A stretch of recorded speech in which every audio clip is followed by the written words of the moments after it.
नमस्कार, मी पंजाब डक हवामान अभ्यासक मुक्काम पोस्ट गुगळी धामणगाव तालुका शिल्लोड जिल्हा परभणी. 14 जून दरम्यान आणि 15 जून दरम्यान दररोज भाग बदलत पाऊस पडणार आहे म्हणून हा अंदाज लक्षात येतो.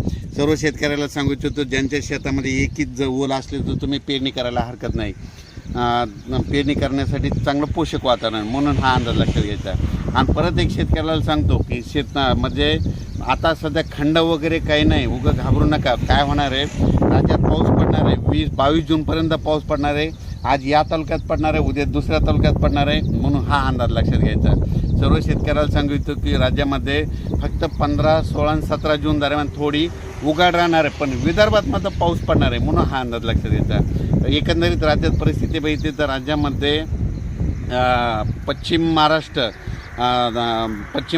मराठवाडा आणि तसेच या भागामध्ये 12 जून, 13 जून, 14 जून, 15 जून दरम्यान ओढे नाले वाहतील तसं आणखीन एक पाऊस पडणार आहे. काही ठिकाणी वाहुणी पडणार आहे, मुसळधार, कुठं रिमझिम, कुठं पेंडवालता पाऊस पडणार आहे म्हणून हा अंदाज लक्षात घ्या. विदर्भातल्या सर्व शेतकऱ्यांसाठी आनंदाची बातमी.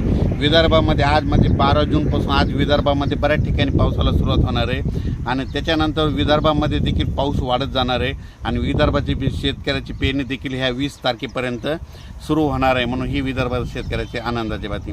परत एक राज्यातील सर्व विभागावाईज घेतलं तर सर्वात पूर्व विदर्भात आज म्हणजे 12 जूनपासून पूर्व विदर्भामध्ये पावसाला बऱ्याच ठिकाणी सुरुवात होणार आहे.